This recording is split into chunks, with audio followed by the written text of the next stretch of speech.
Friends. आज से हम स्ट्रक्चर स्ट्रक्चर का डिजाइन देखने वाले हैं। तो बिल्कुल कोर्स बेसिक से स्टार्ट करेंगे, थ्योरेटिकल नॉलेज भी लेंगे और उसके साथ सॉफ्टवेयर नॉलेज भी। तो जो हमारा पहला जो लेक्चर है आज का, वो पूरा इंट्रोडक्शन बेस है, जिसमें मैं आपको सेक्शंस बताने वाला हूँ स्टेट प्रो के अंदर कि सेक्शंस कौन कौन से अवेलेबल है हमारे पास। एंड इंट्रोडक्शन में जो थ्योरेटिकल नॉलेज है वो भी जो बेसिक बेसिक है वही दूंगा, ज्यादा कुछ नहीं, जो हमारे काम की है। Okay, so this is a presentation that I have read for you. So design of steel structure by Nikhil Nagar at Delhi and Strat Pros. Okay. So this is our introduction part. So in that you can see there is the some advantage and some disadvantage of the steel. तो ये मैं पहले बताऊंगा कि steel use में क्यों करते हैं, क्या इसके एडवांटेज है। तो यहाँ पे पढ़ोगे तो तुमको मिलेगा many steel has many advantage as a structural material. What, सबसे पहले तो इसकी हाई स्ट्रेंथ है per unit weight. Okay, it's contain a very high strength per unit weight. Therefore steel member of a small section which has little self weight is able to resist heavy load। Means इसकी load carrying capacity ज्यादा होती है। इसका मतलब ये है, अगर किसी मेंबर का सेल्फ वेट भी अगर ज्यादा है, एक बार सोचो, कुछ भी एक मेंबर लो जिसका खुद का सेल्फ वेट वो ठीक है, भले ही हमको बहुत ज्यादा रेजिस्टेंस दे रहा हो, मीन्स स्ट्रेंथ उसकी ज्यादा हो, लेकिन उसका सेल्फ वेट भी ज्यादा है।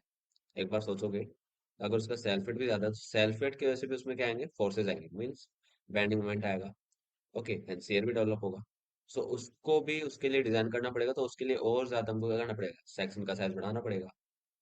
तो ये प्रॉफिट है स्टील के अंदर कि इसके लिटिल सेल्फ वेट से भी हमको क्या मिलता है, हैवी लोड रेजिस्टेंस मिलती है। Okay, so it's a first advantage of the steel. Next, being light. Okay, light weight होता है। Steel members can be conventionally handle and transported. इसका हैंडल करना और ट्रांसपोर्ट क्या होता है, very easy. You know, it's a very famous material that you can see in your daily life. For this reason, prefabricated members can be frequently provided। Means prefabricated क्या होता है, हम कहीं से भी उसको बना के ला रहे हैं। कोई भी मान लो मुझे एक फ्रेम रेडी करना है, कहीं पे भी मान लो एक स्टील का फ्रेम हमको लगाना है जो यूज हो रहा है किसी भी कंस्ट्रक्शन के अंदर। तो उस स्टील के फ्रेम को हम सीधे क्या करेंगे, दो कॉलम एक बीम से, स्टील के हिसाब से मतलब स्टील का एक बीम लेंगे, स्टील के दो कॉलम लेंगे, उनको लिंक करके सीधा बना के क्या करो, साइड पे ले आओ। तो ये भी क्या होता है, ट्रांसपोर्ट के लिए इजी होता है ट्रांसपोर्ट करने में। तो इसमें हमारा टाइम बचता है। मीन्स हम सारी लैब कास्टिंग करके फील्ड पे इसको सीधे डायरेक्टली स्टेब्लिश कर सकते हैं। इसको बोलते हैं प्री फैब्रिकेशन। ओके, आगे चलते हैं। Properly maintained steel structure have a long life. ये मैं आगे भी बताऊंगा, ऐसे अभी बता देता हूँ। इनकी लॉन्ग लाइफ ही होती है, ड्यूरेबिलिटी ज्यादा होती है। इसीलिए जहाँ पे हमको ड्यूरेबिलिटी ज्यादा चाहिए, मीन्स तुमने रेलवे देखने को, रेलवे स्ट्रक्चर, जब हम रेलवे स्टेशन जाते हैं तो वहाँ पे हमेशा हर चीज हमको किसकी मिलेगी, स्टील की। रेल से लेके वहां के जो प्लेटफॉर्म के जितने भी सेक्शंस होंगे, वो सारे किसके होते हैं, मेनली स्टील के। आरसीसी बहुत कम यूज में होता है, तुमने देखा होगा। पर्लिन सेक्शन सब कुछ मिलेगा, कॉलम्स में जरूर थोड़ा आरसीसी यूज में लेते हैं, थोड़ा बहुत, बहुत ही कम। वरना पेडेस्टल पे ही उसको एंड कर देते हैं आरसीसी स्ट्रक्चर को, पेडेस्टल लगाया बस, मीन्स बेस लगा के। बाकी सारा सेक्शन किसका होता है, स्टील का होता है, तुमने देखा होगा। क्यों, क्योंकि इनकी ड्यूरेबिलिटी क्या होती है, ज्यादा होती है और सेक्शंस के मुकाबले और मेटेरियल के मुकाबले। आगे फोर्थ पॉइंट देखो इसका, the property of the steel mostly don't change with time. Okay, ये कांस्टेंट रहती है टाइम के अलोंग। मीन्स कोई भी इसमें टाइम के साथ चेंजेस नहीं होंगे, जिनको मुझे क्या करना पड़ेगा, कंसिडर करना पड़ेगा। This makes steel the most suitable material for the structure. मान के चलो इसका मतलब क्या है, थोड़ा बहुत मैं एक्सप्लेन करता हूँ। कोई भी मटेरियल जिसका थर्मल कोफिशिएंट ज्यादा है, कोई भी मटेरियल सोच लो जिसका क्या है, थर्मल कोफिशिएंट ज्यादा है। थर्मल कोफिशिएंट ज्यादा होने का मतलब क्या है, टेम्परेचर में वेरिएशन के साथ साथ क्या होगा, उसमें इलोंगेशन एंड कॉन्ट्रैक्शन आएंगे। उसकी वजह से हमेशा स्ट्रक्चर में क्या रहते हैं, चांसेस क्रैक आने के चांसेस रहते हैं हमेशा।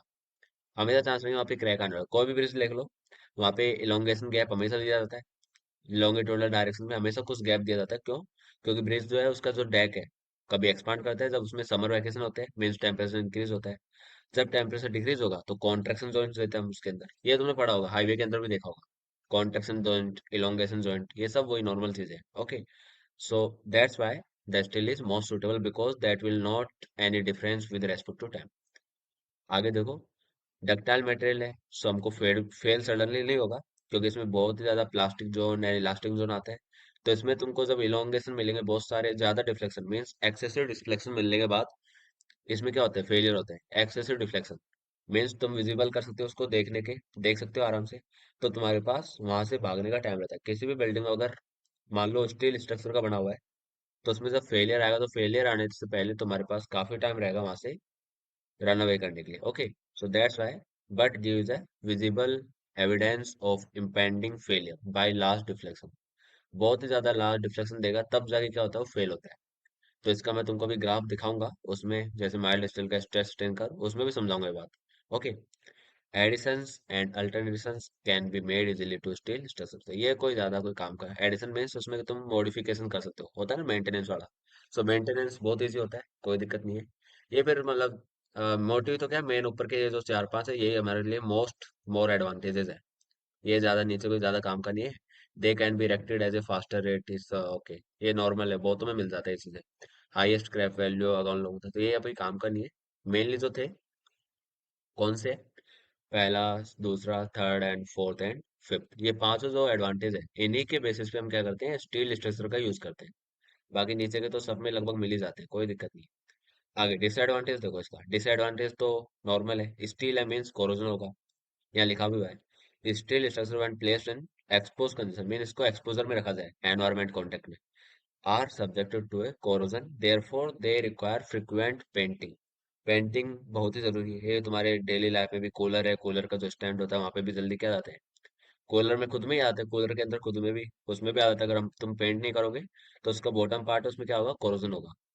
तो तुम्हें बार बार है ना, कूलर का जो सपोर्टर है वो भी पेंट करना होता है हर साल जब भी कूलर लगाते हो। सो पेंटिंग क्या होती है, रिक्वायरमेंट होती है, तो ये बिल्कुल बेसिक चीज है। And still it need fire proof treatment also because it's can, अगर कहीं पे नीचे फायर एग्जिस्ट होती है, कहीं भी फायर एक्ट हुई, तो ये आग को जल्दी पकड़ लेता है स्टील स्ट्रक्चर। जल्दी पकड़ लेगा तो इसके लिए क्या होगा, प्रॉब्लम आएगी। तो इसलिए हम क्या करते हैं, इसको फायर प्रूफ बनाते हैं। फायर प्रूफ ट्रीटमेंट कैसे देते हैं ये भी हम आगे देखेंगे, अभी बात आने की जरूरत नहीं है, बस ये सीख लो होता क्या है। फायर प्रूफ ट्रीटमेंट देने के लिए इसमें क्या होगी, कॉस्ट इंक्रीज होगी इसकी वापस। मीन्स अगर हम कुछ भी ट्रीटमेंट करेंगे तो हमेशा कुछ ना कुछ तो देंगे, तो कुछ देना भी पड़ेगा। अगर कुछ उसमें स्पेसिफिकेशन चाहिए तो हमेशा पे तो करना पड़ता ही है। तो इंक्रीज होगी इसकी क्या, कॉस्ट। तो इसका ड्रॉबैक बहुत कम है लेकिन एडवांटेज बहुत है। तो that's why we use the steel accessor in our daily life. आगे चलते हैं, ये कुछ प्रॉपर्टीज है स्टील की। इसकी yield strength 2205440 540 sorry 220 and 540 newton per m square. Ultimate tensile strength 1.2 ही लेते हैं, उससे मल्टीप्लाई कर दो किससे, एफ वाई से। तो ये फैक्टर होता है 1.2 का। परसेंटेज लॉन्गेशन अगर लो कार्बन स्टील है तो 20, ये मतलब याद नहीं करना, सिर्फ थोड़ा याद। लेकिन ये तो याद होना चाहिए, modulus of elasticity 2 × 10⁵ Newton per m square या फिर mega pascal. 2 × 10⁵ mega pascal. Okay, CR modulus अगर रखना चाहो तो रख सकते हो, पॉइजन रेशियो तुम्हारी इच्छा है। बस मेनली ये दो तीन चीजें याद रखनी है, first, second and fourth. Elongation की कोई जरूरत नहीं है। ओके, ये याद रखो कि 1.2 से मल्टीप्लाई कर दो एफ आई को, तुमको अल्टीमेट टेंसाइल स्ट्रेंथ मिल जाएगी। ओके, यील्ड स्ट्रेंथ तुमको जो भी लेनी है, एफ ई 250 लेनी है, एफ ई 500, एफ ई 415, उनके बीच की इनकी रेंज होगी वो ले लो। और मॉडुलस ऑफ इलास्टिसिटी क्या है, सेम ही रहेगा, इसका चेंज तो होगा नहीं। ये तुम्हारा देख लो, stress strain curve of mild steel. तो जो मैं बता रहा था कि इसमें डक्टाइल फेलियर होता है और बहुत ही ज्यादा एक्सेसिव डिफॉर्मेशन हमको देखने को मिलते हैं। सो देखो यहाँ पे इलास्टिक जोन कितना है, सिर्फ इतना। डी पॉइंट के नीचे जाओगे तो कितना होगा, लगभग 0.11 या 0.1 या 1, ये 1 पे है। ओके, ये 0.1 या 1.5, तो 1 पे मान लो। जब तुम्हारा परसेंटेज लॉन्गेस्ट 1 है तो तुम्हारा इलास्टिक जोन खत्म हो गया। बट 1 से लेके 25 means 24 times of this, means 25 times ये, लेकिन 24 टाइम्स मोर। इसके पास क्या है, रिजर्व स्ट्रेंथ है, किसके लिए, प्लास्टिक के लिए। तो इसलिए इसमें क्या आते हैं, बहुत ही एक्सेसिव डिफॉर्मेशन आ सकते हैं फेलियर से पहले। सो एक कुछ स्टेज है, इसको ए को क्या पॉइंट देते हैं हम, पॉइंट का नाम तुमको पता होगा। ए पॉइंट का नाम क्या होता है, प्रोपोर्शनलिटी लिमिट। बी पॉइंट कौन सा होता है, इलास्टिसिटी लिमिट। सी डैश और सी, अपर यील्ड पॉइंट और लोअर यील्ड पॉइंट। सी से लेकर डी हम क्या बोलते हैं, यील्ड प्लेट्यू। यील्ड प्लेट्यू सी से लेकर डी तक। फिर डी से लेके ए तक जाते हैं तो क्या हो रहा है, देखो स्ट्रेन बढ़ रहा है। ओके, स्ट्रेन बढ़ रहा है और लोड भी बढ़ रहा है, ठीक है। और यहाँ पे देखोगे तो यहाँ पे क्या होता है, यहाँ पे क्या हो रहा है, स्ट्रेन बढ़ रहा है लेकिन लोड की वैल्यू क्या हो रही है, कम, मीन्स रेजिस्टेंस हमको कम मिल रहा है और लोड की वैल्यू बढ़ रही है। तो एफ होता है हमारा फ्रैक्चर। और जो ये अल्टीमेट पॉइंट आता है उसी को बोलते हैं अल्टीमेट पॉइंट। यहाँ पे जो स्ट्रेंथ होती है, जब तुम स्ट्रेस पे यहाँ से एक प्रोजेक्शन डालोगे तो तुमको क्या मिलेगा, अल्टीमेट स्ट्रेस। ओके, सो ये तुमने पूरा बेसिक है पढ़ा होगा, आगे थोड़ा बहुत, बस मैं रिपीट ही कर रहा हूँ इधर। ये तुम्हारे सेक्शन है। ये रोल्ड सेक्शन में क्या, रोल्ड सेक्शन कौन से होते हैं, जहाँ पे हम इनको कर्विंग देते हैं। यहाँ पे देखो कर्व मीन से पूरा एक साथ बनाया गया है, पूरा माउल्ड एक साथ, पूरा माउल्ड क्या है, एक साथ बनाया गया है, तो यहाँ पे क्या होगा, रेडियस ऑफ जाइरेशन, सॉरी वो अलग होता है, ये रूट रेडियस। ओके, फॉर्मेशन के टाइम क्या बनते हैं, रूट रेडियस, तो इसको रूट रेडियस बोलते हैं। जो यहाँ से लेके यहाँ तक जा रहा है उसको रूट रेडियस। ओके, ऊपर और नीचे क्या होता है, फ्लैंज होते हैं, बीच में क्या होता है, वेब सेक्शन। सेम, ये चैनल सेक्शन है, ये तुम्हारा आई सेक्शन है, ये तुम्हारा टी सेक्शन है। वेब फ्लेंज, ये तुम्हारे एंगल सेक्शन है। ओके, ये बल्ब अगर देना चाहो तो बल्ब भी दे सकते हो, इसके अंदर दो लेग्स हो गए एंगल सेक्शन में। ये तुम्हारा होलो सेक्शन हो गया, मीन्स पाइप सेक्शन। ये तुम्हारा पूरा पाइप सेक्शन तो नहीं है, ये पूरा क्या है, सर्कुलर सेक्शन। ये रेक्टेंगुलर मान लो, या जो भी, ये रेक्टेंगुलर हो गया तो ये तुम मान लो स्क्वायर सेक्शन। ठीक है, तो ये तो तुम्हारे नॉर्मल शेप्स है। तो वैसे मैं तुमको स्टेट प्रो में भी दिखाऊंगा, ये स्टेट प्रो के अंदर भी देखेंगे कि क्या क्या होता है, कितने सेक्शन है, सारे मैं तुमको उधर विजिबल कराऊंगा कैसे कैसे। उसके बाद आते हैं भाई बुइल्ट अप सेक्शंस। बुइल्ट अप सेक्शंस क्या होते हैं, हम खुद बनाते हैं, इनमें कुछ मॉडिफिकेशन करेंगे।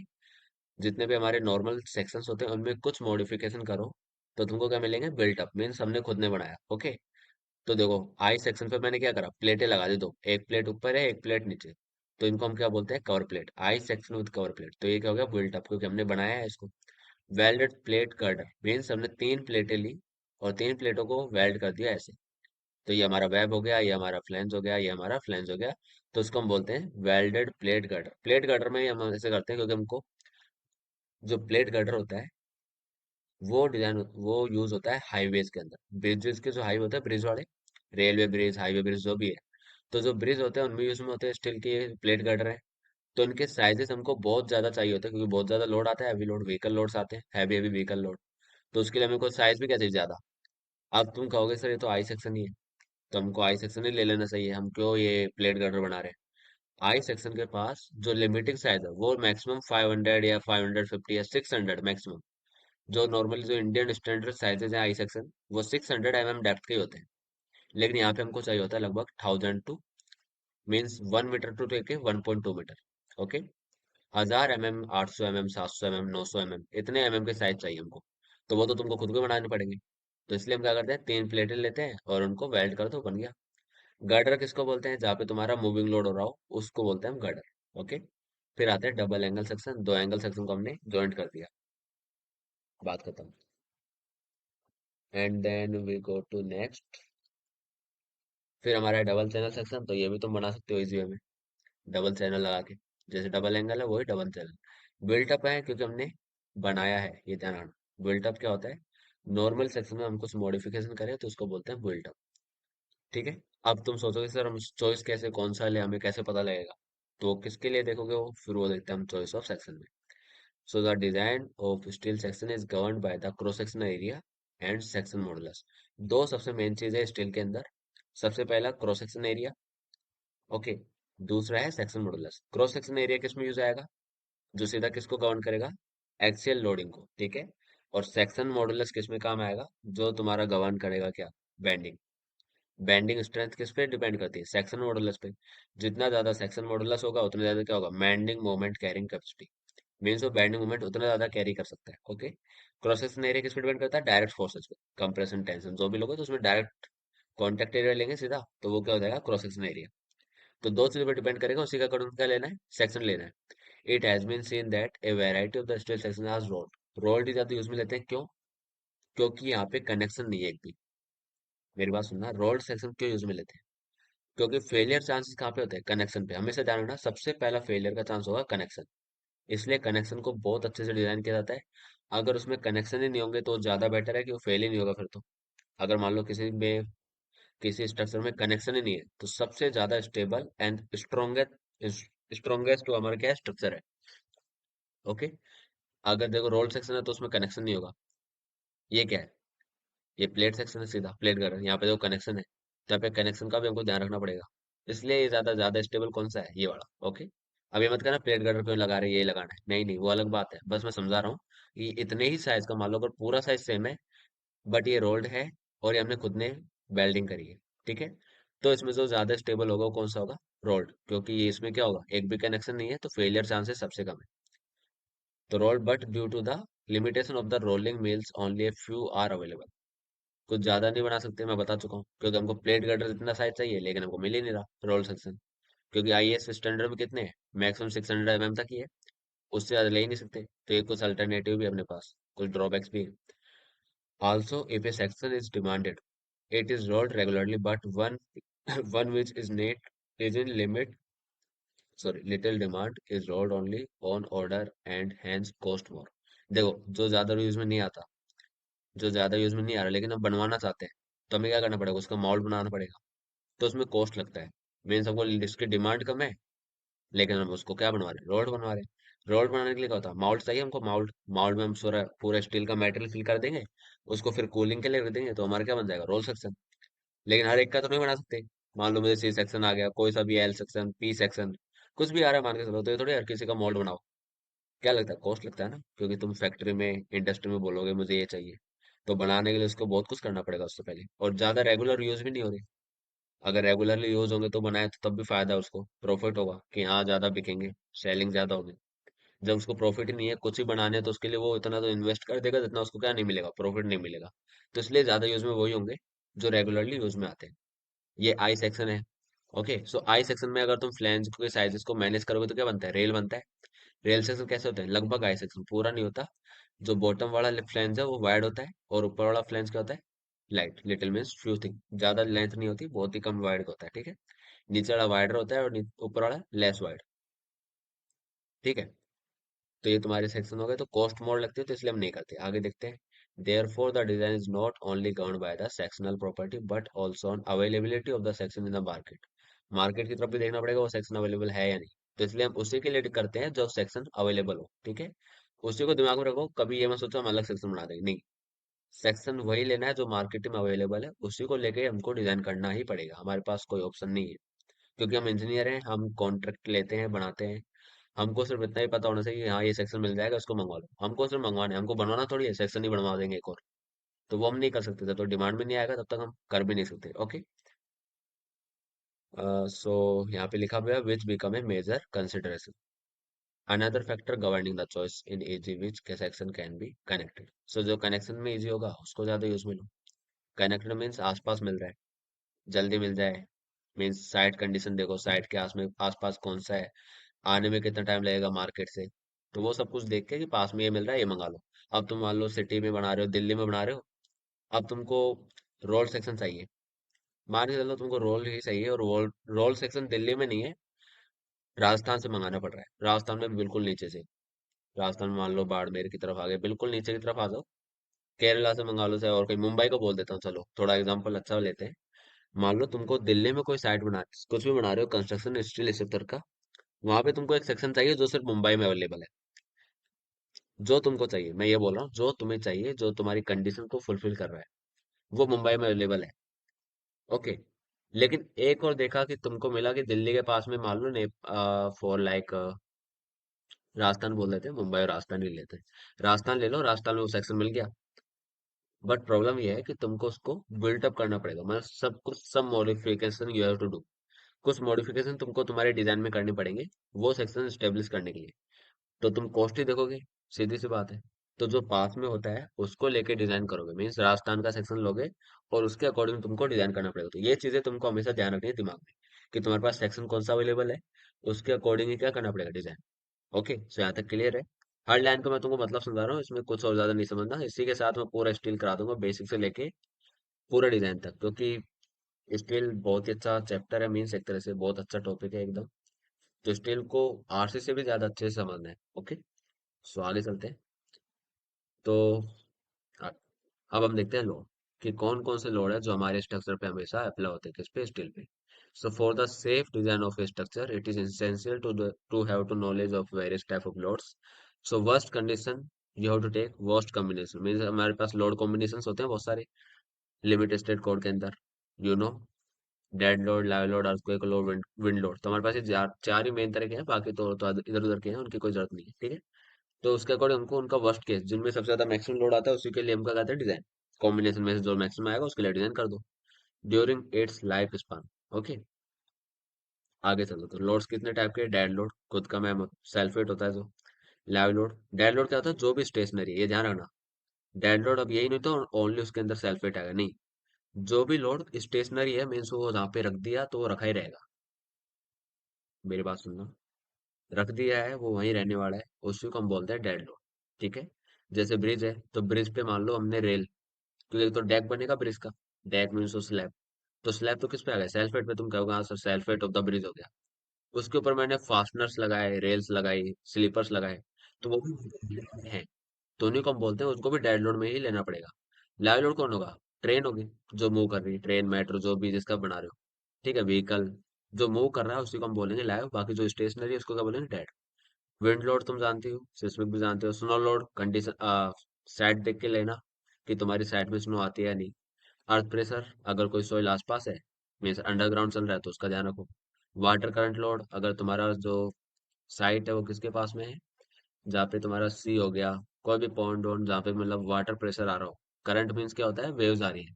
तो मेनली क्या होता है, सी सोर्स के एरिया में ही होता है। ठीक है। जहाँ पे तुम्हारे समुद्र के पास में जो एरिया बनता है, ब्रिज बन रहा हो मान लो समुद्र से होता हुआ, तो अगर तुम पियर्स दोगे स्टील के, अबटमेंट और पियर्स दोगे स्टील के, तो उसके लिए तुमको क्या देना पड़ेगा, water current load. Impact load क्या होता है, कोई भी ट्रेन निकली बहुत तेजी से, तो सिर्फ उसके लाइव लोड की वजह से ही तुम उसको जज नहीं कर सकते उस पर कितना लोड आ रहा है, तुमको उसका कुछ इम्पैक्ट भी लेना पड़ेगा। क्यों, क्योंकि वो इम्पैक्ट के साथ आ रही है, सडनली अप्लाई होगा, निकल जाएगा।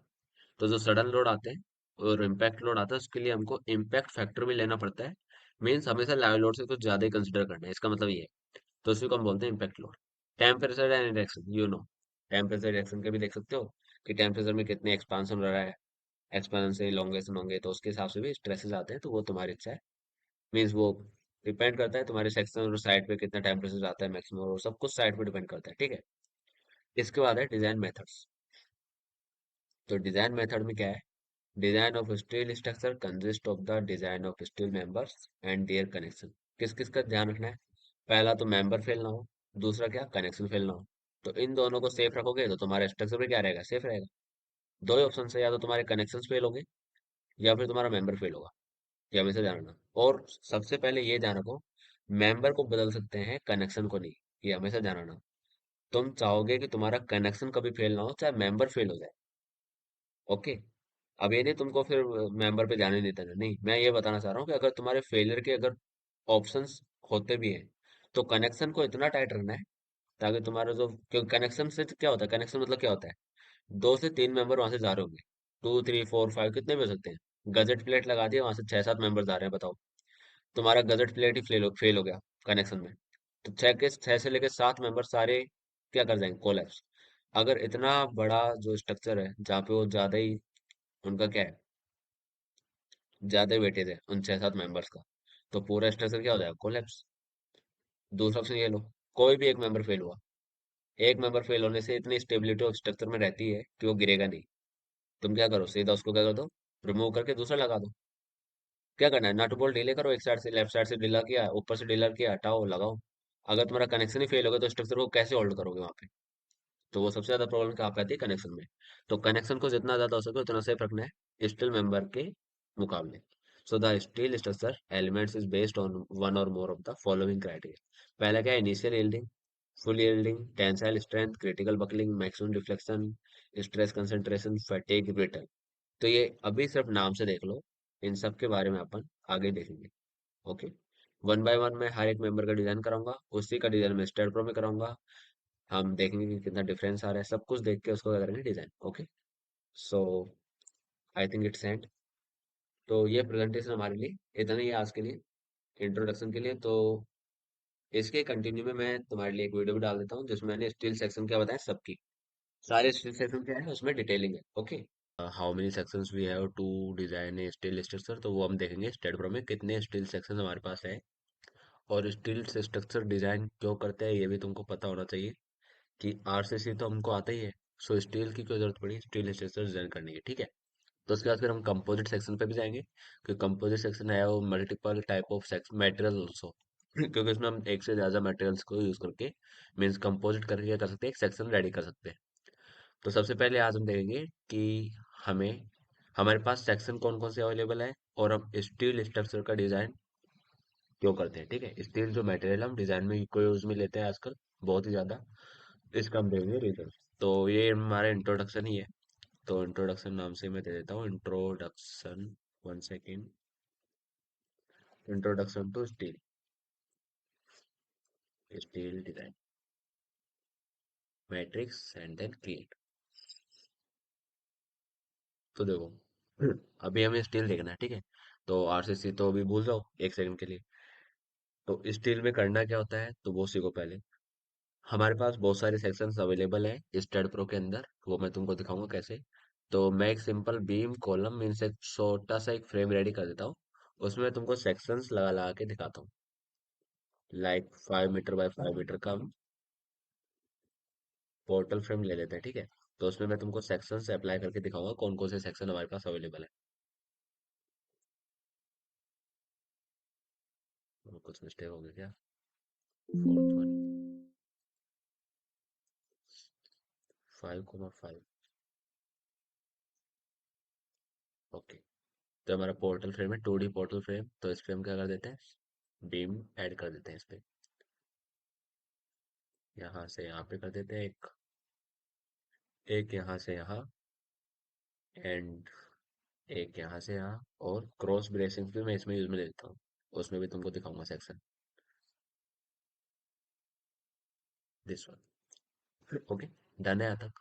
चलो आगे चलते हैं। तो पहले मैं कोर्स के बारे में बता देता हूँ करने क्या वाला है, ठीक है, एक बार पूरा एक्सप्लेन करके।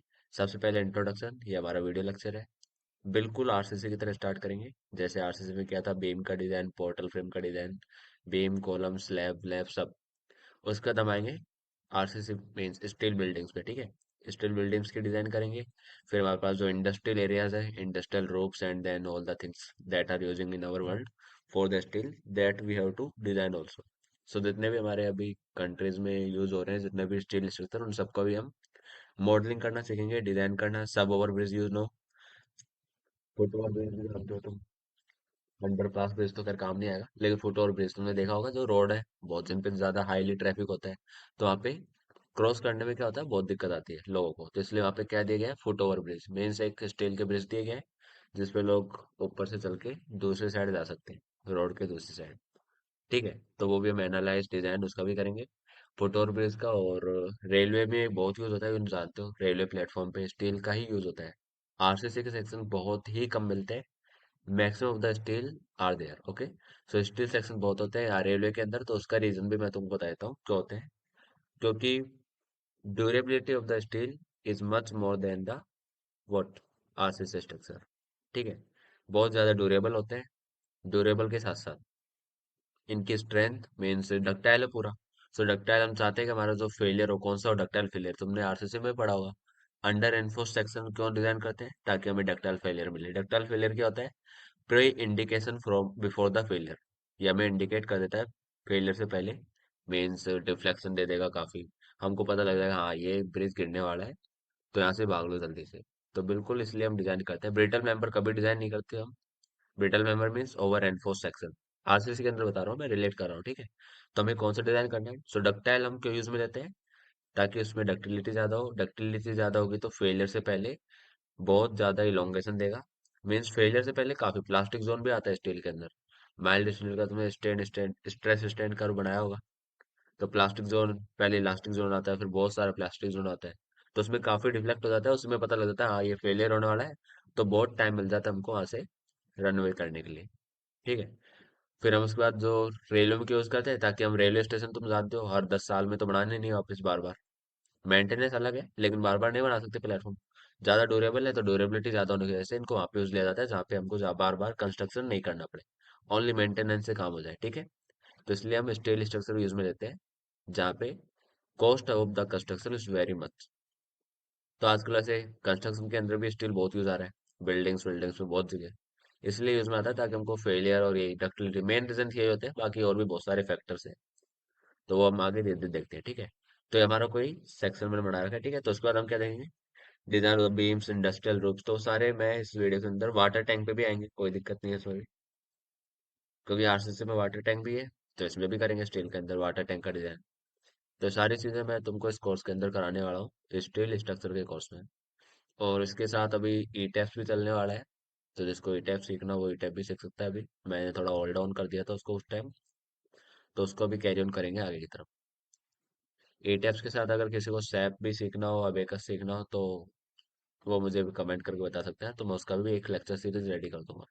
ओके। तो अभी हम स्टार्ट करते हैं इंट्रोडक्शन। तो इंट्रोडक्शन में देखो, मैं पहले सेक्शन दिखा देता हूँ आपको सभी को।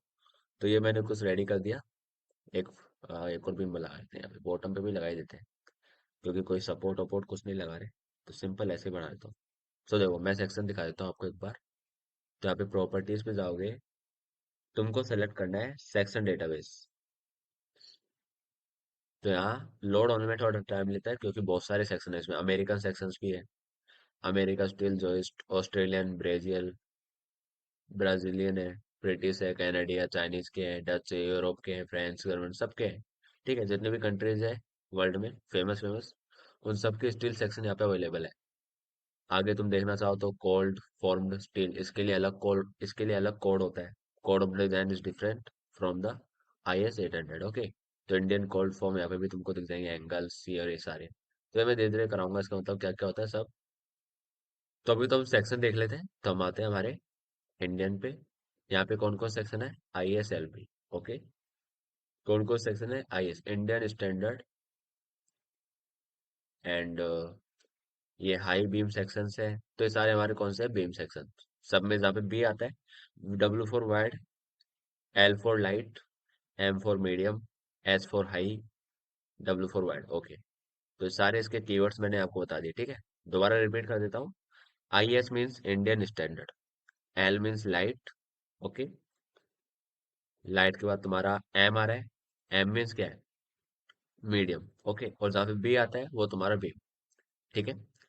जहाँ पे बी आता है वो तुम्हारा बीम। अगर देखो तुम्हारे पास स्टील टेबल तुमने देखा होगा, कभी यूज किया होगा तुम्हारे स्टील डिजाइन के अंदर।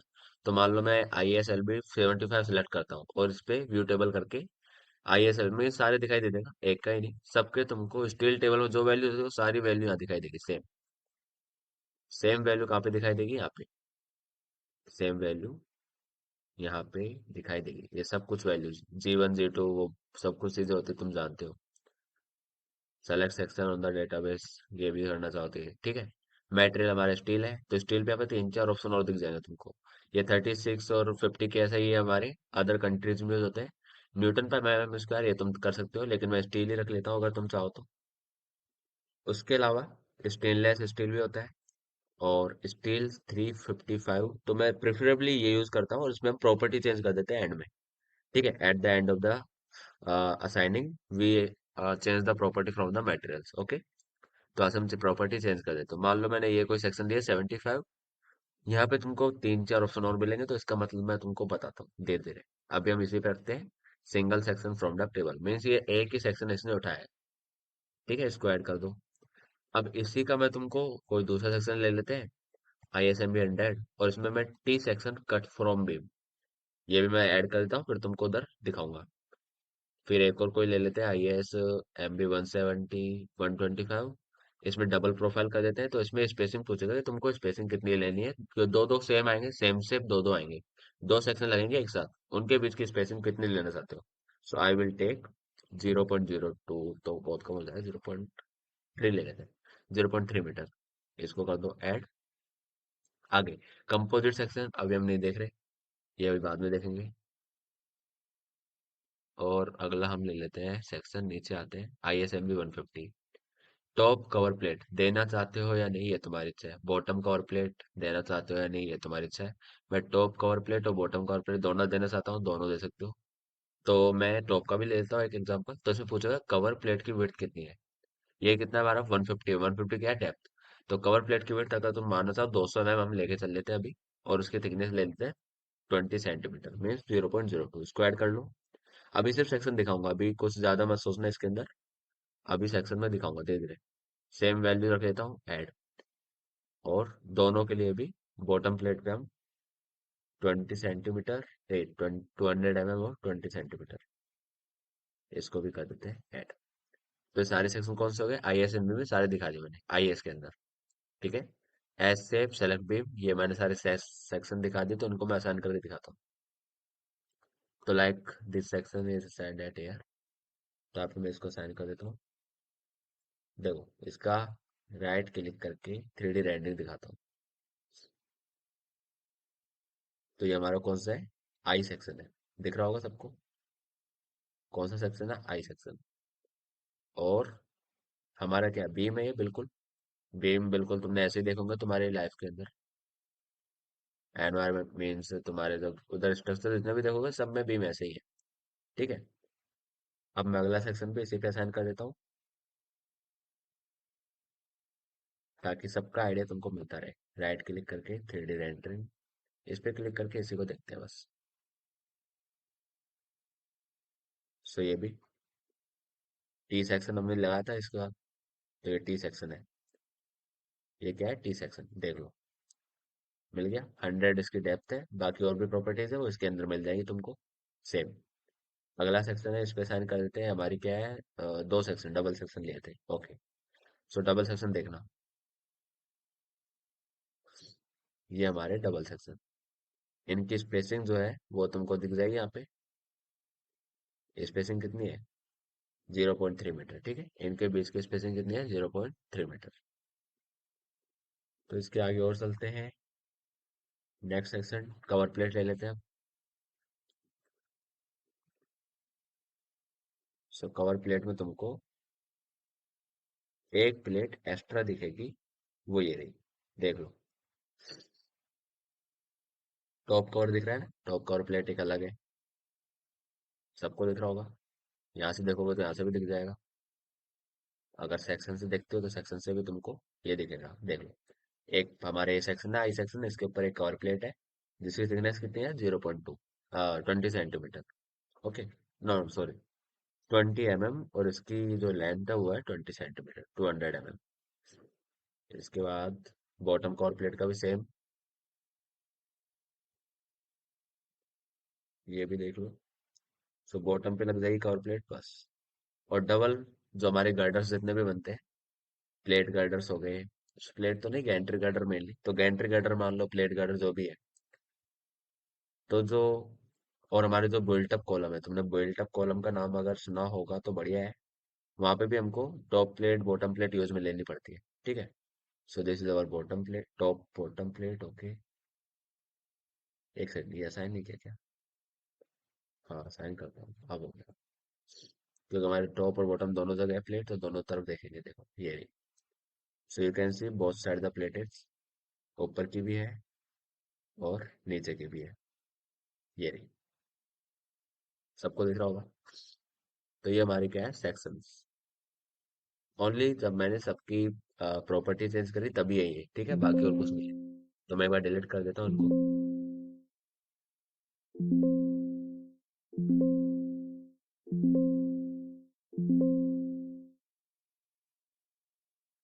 और ये यहाँ पे बीम भी हटा दिए क्या इन्होंने? चलो ये लगा देते हैं एक बार।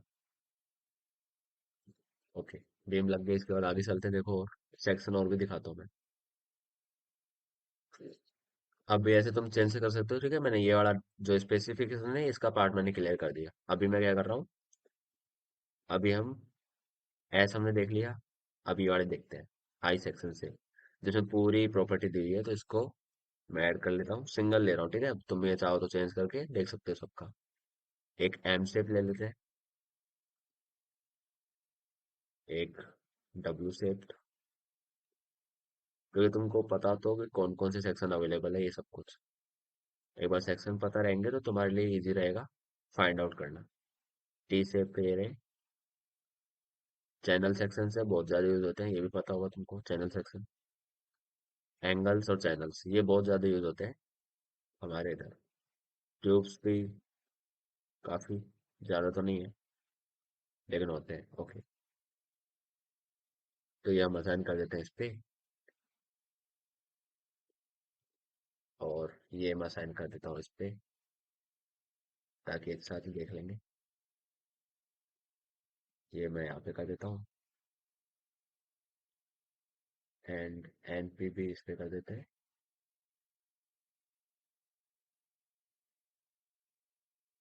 और डब्ल्यू पी भी चलो इस पे कर देता हूँ एक बार।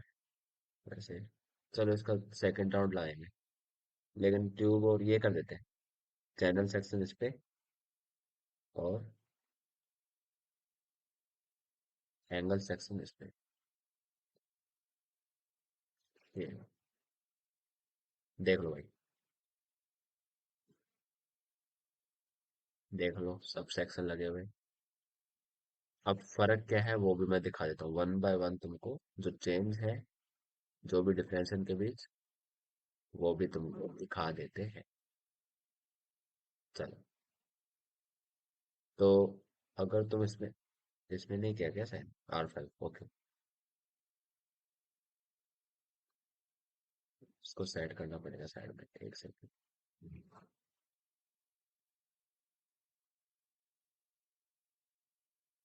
देख लो R5 कौन सा था, R5 तुम्हारा है I 812 B 550 12, ये इसकी थिकनेस और डेप्थ है, ओके। आई सेक्शन की जो डेप्थ है वो है 800, और उसकी थिकनेस कितनी है वेब की थिकनेस 12, और जो टॉप फ्लेंज है, उनकी टॉप फ्लेंज बॉटम फ्लेंज उनकी है 550 एंड 12। देख लो यहाँ से दिख जाएगा, दिख रहा है सबको, सेम वही। आगे आते हैं R6 तुम्हारा है IM 350 300 क्रॉस 12 mm, ठीक है, 350 300 और 12, तीनों की स्पेसिफिकेशन है, टेबल में तुमको सारी मिल जाएगी। तो ये रहा, ये तुम्हारा चैनल सेक्शन होता है, जो दिखाया हुआ है, ये तुम्हारे क्या है, चैनल सेक्शन। और ये तुम्हारा एंगल, एंगल छोटा काफी है लेकिन फिर भी कोई नहीं, देख लेते हैं, ये रहा एंगल सेक्शन। ठीक है, ये एंगल सेक्शन हुआ। एंड तो सारे बीम सेक्शन ही थे बचे हुए तो। अब टी सेक्शन पे अगर तुम चाहो तो मैं मान लो यहाँ पे लगा देता हूँ, वही है बिल्कुल, अलग तो कुछ भी नहीं है, सेम ही है।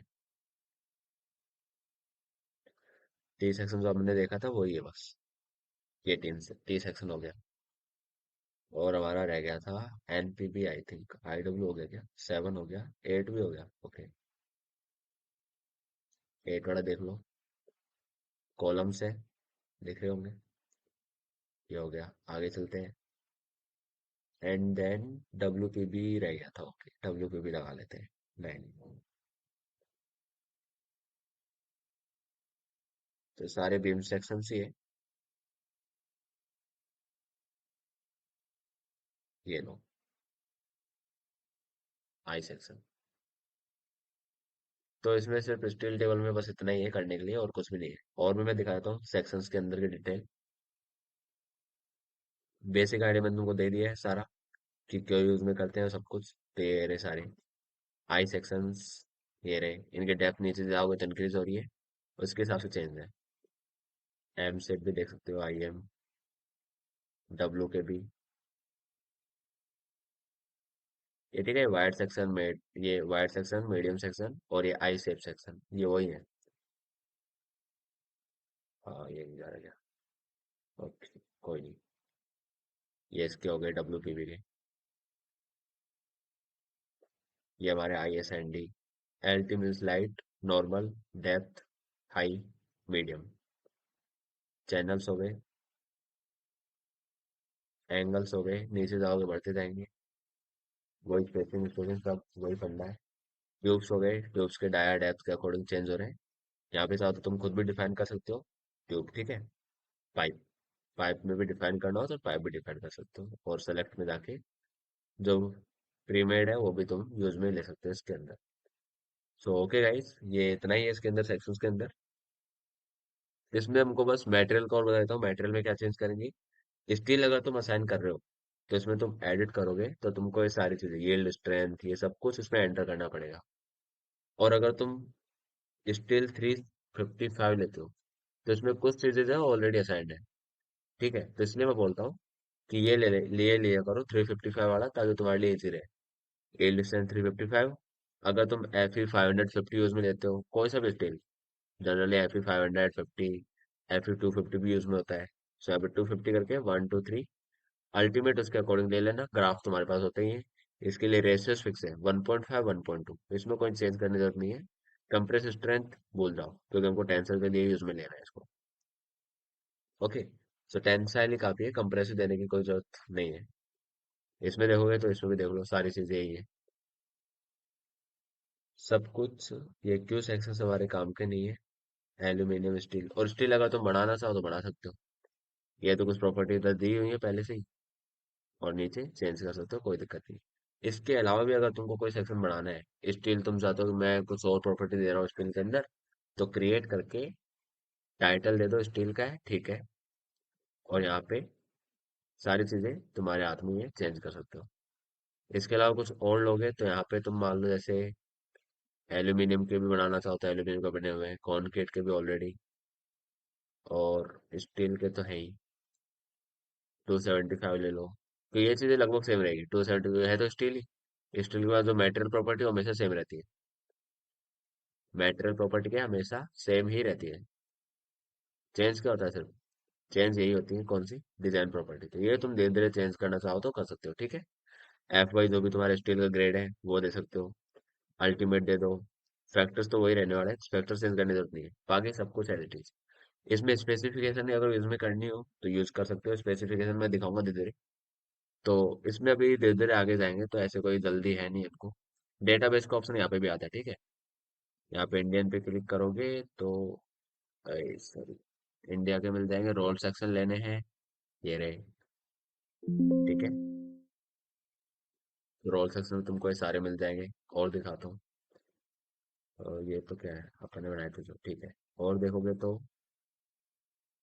कोल्ड फॉर्म वाले भी थे, हमने देखे थे ऑप्शन, तो ये भी चाहो तो ये भी असाइन कर सकते हो। तो इन सबको मैं धीरे धीरे डिटेल में कराऊंगा, बिल्कुल आराम आराम से। अभी सिर्फ ये लेक्चर था इंट्रोडक्शन का, और हमारे सेक्शन का, स्किल के सेक्शन कौन कौन से अवेलेबल है, असाइन करने हैं, क्या क्या यूज आते हैं सेक्शंस, तो सारे मैं अभी तुमको दे दे। अगले लेक्चर में क्या है, जितने भी स्टील स्ट्रक्चर इसमें है हमारे, जितने भी कंट्रीज के अंदर जो यूज में आते हैं, उनके मैं तुमको पिक्चर्स के थ्रू उनके कंपोनेंट के नाम सिखाने वाला हूँ। जितने भी कंपोनेंट है, ब्रेसिंग्स हुए, लेसिंग्स, बैटन्स, जितने भी कंपोनेंट्स होते हैं वो सारे मैं तुमको धीरे धीरे नाम सिखाऊंगा, उनके नाम मतलब दिखाना चाहता हूँ एक बार कि क्या क्या होते हैं। Portal bracing, save bracing, water tank में यूज में आते हैं ब्रेसिंग, जो साइड की स्ट्रट, कॉलम्स, बीम्स, वो सारी चीजें मैं तुमको दिखाऊंगा। और कहाँ कहाँ पे एंगल सेक्शन यूज हो रहे हैं, कहाँ पे ट्यूब, कहाँ पे चैनल, कहाँ पे बीम, वो तुम देख के समझ जाओगे। और देखने से तुम्हारे दिमाग में बैठ जाएगा कि हाँ, ये हमको ये यहाँ पे यूज में करना है, ठीक है। तो जनरली बहुत ही रिसर्च के बाद ये निकाले गए हैं कि बीम सेक्शन, कॉलम सेक्शंस, ये दोनों आई सेक्शन ही ले जाते हैं मेनली। आई सेक्शन या फिर क्यूब, सॉरी क्यूब नहीं, होलो सेक्शन होते हैं जो हमारे, वो जनरली, ठीक है। Pipe section, yes. ये पाइप सेक्शन की स्ट्रेंथ कम होती है तो वो बकलिंग वकलिंग सब देख के निकाले गए हैं, तो वो सब कुछ धीरे धीरे करेंगे। सो ओके गाइस, मिलते हैं नेक्स्ट वीडियो में। Thank you. तो उससे पहले हाँ, एक मैं कोड और बता देता हूँ, कोड कौन से यूज में लेने हैं। IS 800 बहुत फेमस कोड है, IS 800 2007। एंड आफ्टर दैट, उसके बाद अगर तुमको SP6 देखना हो और स्टील टेबल देखना हो तो वो भी तुम देख सकते हो, SP6 and steel table, okay. So 2-3 चीजें हैं जो देखनी है, ओके।